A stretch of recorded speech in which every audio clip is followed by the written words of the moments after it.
मेरे सभी अधिवक्ता भाइयों और मेरे सभी विद्यार्थियों का मैं advocate Anuj Agrawal, senior faculty of law, एक बार फिर से अपने यूट्यूब चैनल पर स्वागत करता हूं। आज का जो लेक्चर है उसमें हम लोग डिस्कस करेंगे पब्लिक प्रोसिक्यूटर यानी सरकारी वकील के संबंध में, कि जो उत्तर प्रदेश में पब्लिक प्रोसिक्यूटर यानी असिस्टेंट पब्लिक प्रोसिक्यूटर की परीक्षा होती है, जिसको हम असिस्टेंट प्रोसिक्यूशन ऑफिसर भी बोलते हैं, उसकी प्रक्रिया क्या है और किस तरीके से इस एग्जाम को पास किया जा सकता है, यानी उत्तर प्रदेश में सरकारी वकील बनने की प्रक्रिया क्या है, इस संबंध में आज का वीडियो है, आज का लेक्चर है। तो वीडियो के अंत तक बने रहें। जैसा कि आप जानते हैं कि कोई भी क्राइम होता है तो दो पार्टी उसमें इन्वॉल्व होती है, एक होती है विक्टिम और एक होती है एक्यूज्ड यानी पीड़ित और अभियुक्त। तो विक्टिम को रिप्रेजेंट करता है पब्लिक प्रोसिक्यूटर या असिस्टेंट पब्लिक प्रोसिक्यूटर और एक्यूज को रिप्रेजेंट करता है डिफेंस लॉयर। यानी जब भी कोई अपराध होता है तो वहां पर उसमें राज्य का यानी गवर्नमेंट का इन्वॉल्वमेंट रहता है। कैसे? क्योंकि जो भी अपराध होगा उसके संबंध में जो जिम्मेदारी होगी वो गवर्नमेंट की होती है, क्योंकि प्रत्येक देश के प्रत्येक नागरिक का ये फंडामेंटल राइट है कि उसके विरुद्ध कोई ऑफेंस ना हो और देश के प्रत्येक नागरिक को सुरक्षा मुहैया कराने का कर्तव्य सरकार का है। इसलिए जब भी हम कोई भी रूलिंग देखते हैं, प्रैक्टिकली आपने बहुत सारी रूलिंग्स देखी होंगी, उसमें जब भी आप रूलिंग देखेंगे तो उदाहरण के तौर पर लिखा होगा ओम प्रकाश बनाम उत्तर प्रदेश राज्य, राम प्रकाश बनाम मध्य प्रदेश राज्य। तो हम सरकार को पक्षकार इसलिए बनाते हैं क्योंकि सरकार का ही कर्तव्य है कि देश के प्रत्येक नागरिक को सुरक्षा मुहैया कराए, ये उसकी ड्यूटी है और देश के प्रत्येक नागरिक का अधिकार है कि वह जो है शांतिपूर्वक अपना जीवन व्यतीत करे और उसके विरुद्ध कोई अपराध ना हो। और इसलिए जब भी किसी नागरिक के विरुद्ध, किसी देश के किसी व्यक्ति के विरुद्ध कोई अपराध होता है तो वहां पर कहीं ना कहीं उसको जो रिप्रेजेंट करेगा वो करेगा पब्लिक प्रोसिक्यूटर यानी सरकारी वकील। और इसलिए जो है कोई भी सरकारी वकील जो होगा वो रिप्रेजेंट करता है विक्टिम को। तो जब भी कोई अपराध होता है, पुलिस इन्वेस्टिगेशन होता है, तो वहां पर जब मुकदमा कोर्ट में जाता है तो वहां पर विक्टिम को रिप्रेजेंट करने के लिए सरकारी वकील साहब मौजूद रहते हैं, जिनको हम कई नामों से पुकार सकते हैं। जैसे हम उनको प्रोसिक्यूशन ऑफिसर भी बोलते हैं, पब्लिक प्रोसिक्यूटर भी बोलते हैं, सामान्य बोलचाल की भाषा में हम उनको कोर्ट साहब भी कहते हैं, पुलिस पैरोकार भी कहते हैं। तो ये कई नामों से जाने जाते हैं और इनके लिए यानी इनके सिलेक्शन के संबंध में परीक्षा का आयोजन होता है। यानी जब आप LLB पूरा कर लेते हैं तो LLB पूरा करने के बाद जब आप अपना बार रजिस्ट्रेशन करा लेते हैं और ऑल इंडिया बार एग्जाम क्वालिफाइड कर लेते हैं, तत्पश्चात यदि आप सरकारी वकील बनना चाहते हैं तो उसके बाद आपको एक और परीक्षा देनी होती है। यानी ऑल इंडिया बार एग्जाम क्वालिफाइड करने के बाद जब आपका COP आ जाता है तो आप पूरी तरीके से एडवोकेट हो जाते हैं और आप जो है मुकदमा लड़ सकते हैं, अपना वकालतनामा लगा सकते हैं। लेकिन सरकारी वकील बनने के लिए आगे और प्रक्रिया का अनुसरण करना पड़ता है। तो आज के वीडियो में मैं उसी प्रक्रिया को आपको बताऊंगा कि उत्तर प्रदेश में सरकारी वकील बनने की क्या प्रक्रिया है। तो सरकारी वकील बनने के लिए सबसे पहले आपको लॉ ग्रेजुएट होना अनिवार्य है और आपकी जो आयु है वो कम से कम 21 साल की हो और 40 वर्ष से अधिक ना हो, यदि आप सामान्य श्रेणी से, जनरल कैटेगरी से बिलोंग करते हैं। तो फिर आप जो है इसके लिए परीक्षा का आयोजन होता है। साल में 2 साल में जो है हर साल परीक्षा जो है उत्तर प्रदेश में आयोजित की जाती है और इस परीक्षा के 3 चरण होते हैं, यानी प्रिलिमिनरी एग्जाम, मेंस एग्जाम और जो है इंटरव्यू। यानी जैसे सिविल सर्विसेज एग्जाम का होता है, जुडिशरी का जो एस्पेक्ट है वही इसमें फॉलो किया जाता है। गजिस्ट्रेट पोस्ट है उत्तर प्रदेश में, इसलिए परीक्षा को जो है बहुत ही अच्छी तरीके से आयोजित कराया जाता है। तो 3 पार्ट्स में जो है परीक्षा डिवाइड है, प्रिलिमिनरी, मेंस एंड इंटरव्यू। तो सबसे पहले हम बात करेंगे प्री एग्जाम की। जो प्री एग्जाम होगा ये कुल मिला के 150 नंबर का होता है, 150 मार्क्स, जिसमें 150 क्वेश्चन होते हैं। कंबाइंड पेपर होता है जिसमें 100 क्वेश्चन लॉ के होंगे और 50 क्वेश्चन जीके के होंगे और हर क्वेश्चन के लिए 1 नंबर मिलेगा। तो टोटल कितने हो गए? 150 क्वेश्चन और जो है 150 नंबर। 100 क्वेश्चन जो लॉ के होंगे और 50 क्वेश्चन जो जीके के होंगे, उसका मैं विश्लेषण करता हूं कि आपके सिलेबस में क्या क्या आएगा।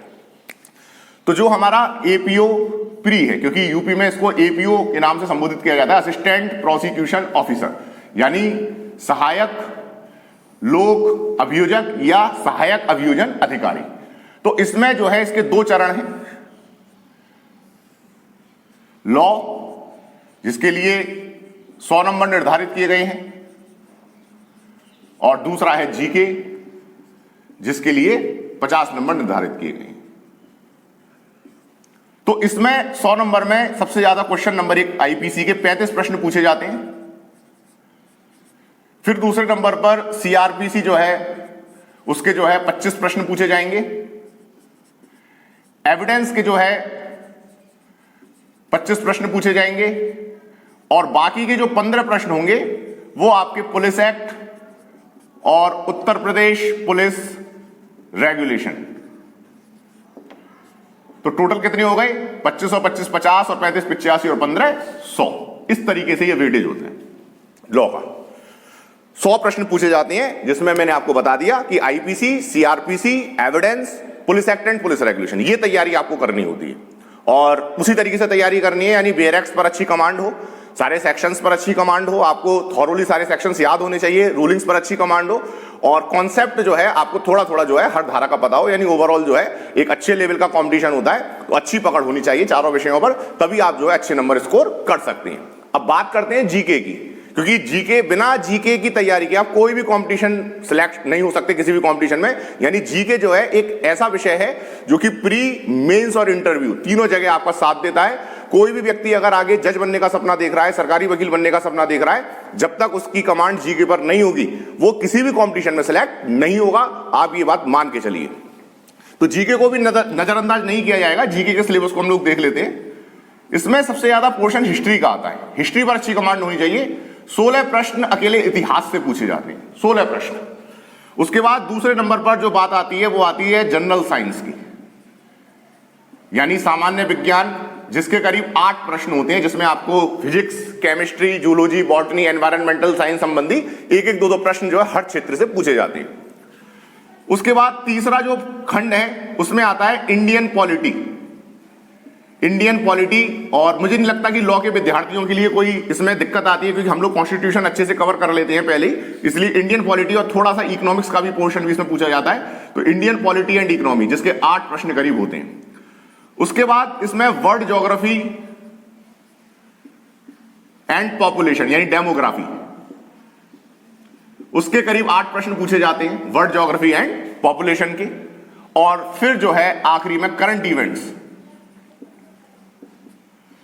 जिसके करीब 10 प्रश्न पूछे जाते हैं। टोटल ये कितने हो गए? 8 या 24 और 16 40 और 10 50। इस तरीके से ये जीके का रहता है।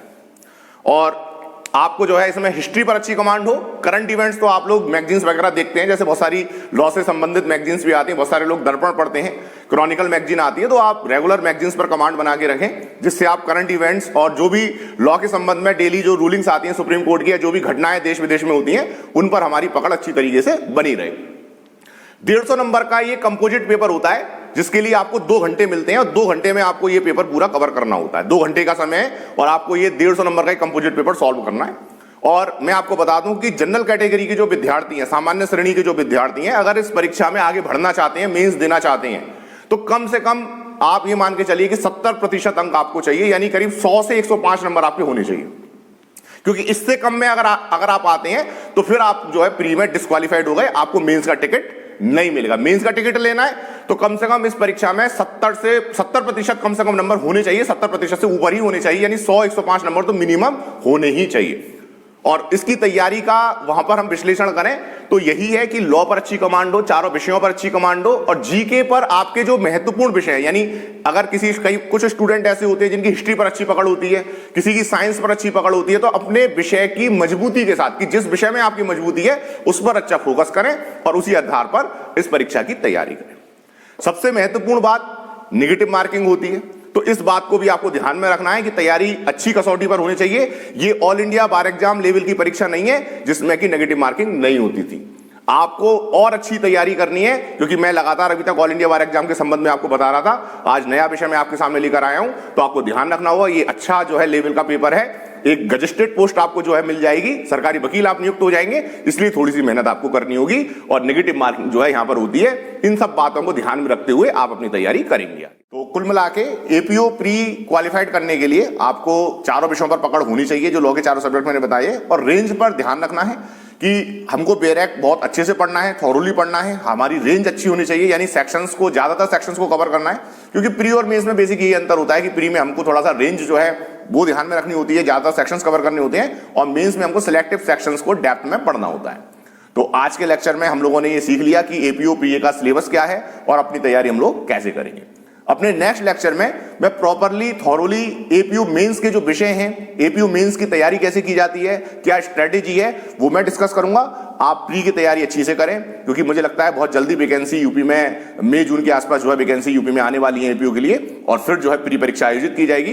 तो आप प्री के लिए तैयारी करें, और बहुत जल्दी मैं नेक्स्ट वीडियो अपलोड करूंगा जिसमें मैं प्रॉपरली मेंस की स्ट्रेटेजी के बारे में आप लोगों से डिस्कस करूंगा। Okay, thank you. जय हिंद, जय भारत।